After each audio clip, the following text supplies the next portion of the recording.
7 ways to teach your child emotional control early. Have you ever watched your child suddenly burst into tears, scream in anger, throw something across the room, or completely shut down over what seems like a small issue and wondered, how do I help them handle their emotions better?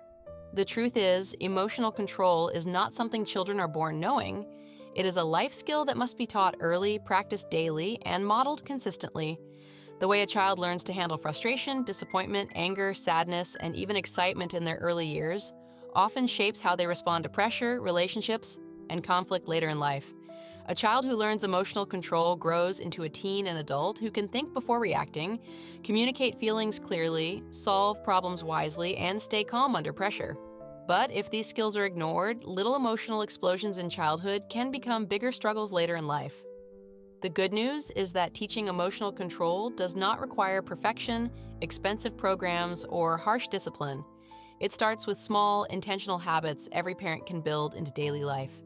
In this video, I'm sharing 7 powerful ways to teach your child emotional control early, and if you stay till the end, you'll discover a simple parenting habit that can transform the emotional atmosphere in your home. The first way is to teach your child to name their feelings. Many children misbehave simply because they do not have the words to explain what is happening inside them. When a child feels overwhelmed, frustrated, jealous, scared, or disappointed, those feelings often come out as crying, shouting, or hitting. Instead of only correcting the behavior, help them identify the emotion behind it. For example, if your child throws a toy because their sibling took something from them, calmly say, "I can see that you are angry because your brother took your toy." This helps them connect the feeling to the action. Over time, they begin to say things like, "I'm angry," instead of reacting physically. Naming emotions gives children power over them. The second way is to model emotional control yourself. Children learn more from what we do than what we say. If a parent shouts every time something goes wrong, the child learns that shouting is how to handle stress. But when a parent pauses, breathes, and responds calmly, the child learns emotional regulation through observation. Imagine spilling juice on the floor right after cleaning the house. Instead of yelling, you can say, "That's frustrating, but it's okay. Let's clean it up." That simple response teaches your child that mistakes can be handled calmly. Your reaction becomes their emotional training ground. The third way is to create a calm down routine. Children need practical tools for what to do when big emotions come. Teach them simple calming steps they can follow whenever they feel upset. This could be taking deep breaths, counting from 1 to 10, sitting in a quiet corner, hugging a pillow, or using words to explain what happened. For example, if your child gets upset because playtime is over, instead of forcing immediate silence, guide them through the routine by saying, "Let's take 3 deep breaths together, then tell me what made you upset." This routine gives structure to emotional chaos and helps the brain settle before problem-solving begins. The fourth way is to validate their feelings before correcting behavior. One of the biggest mistakes parents make is dismissing emotions with phrases like, "Stop crying," or "It's not a big deal." While the situation may seem small to an adult, the feeling is real to the child. Validation does not mean agreeing with bad behavior. It means acknowledging the emotion first. For example, if your child cries because their tower blocks fell down, instead of saying, "That's nothing," say, "I know you feel sad because you worked hard on it." Once they feel understood, they become more open to guidance. A child who feels heard learns to trust conversations instead of emotional explosions. The fifth way is to teach delayed reactions. Emotional control grows when children learn they do not have to respond immediately to every feeling.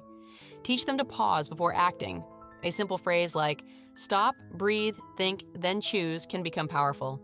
For example, if another child pushes them at school, instead of instantly hitting back, teach them to pause, breathe, and tell the teacher, or use words like, "I don't like that." This helps them understand that emotions are signals, not commands. They can feel anger without becoming controlled by it. The sixth way is to use stories and everyday moments as teaching opportunities. Emotional lessons are easier for children to understand when connected to familiar situations. Bedtime stories, cartoons, sibling disagreements, or playground moments can all become emotional coaching opportunities. For instance, after watching a cartoon character get angry and make a bad choice, ask your child, "What do you think they should have done instead?" This makes emotional learning natural and memorable. Real-life examples help children connect lessons to their own experiences. The seventh and final way is to praise emotional wins, even small ones. Whenever your child handles a difficult feeling in a better way, celebrate it. If they choose words instead of hitting, calm down faster than before, or walk away from conflict, point it out immediately.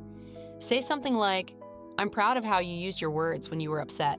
Positive reinforcement helps the brain repeat healthy emotional patterns. Children grow in the direction of what is noticed. The more you praise emotional control, the more they practice it. Remember, emotional control is not about raising a child who never cries, never gets angry, or never feels deeply. It is about raising a child who understands feelings, manages them wisely, and responds in healthy ways. These early lessons become the foundation for confidence, healthy friendships, school success, and future leadership. Start small, stay consistent, and be patient with the process. Emotional maturity grows one coached moment at a time.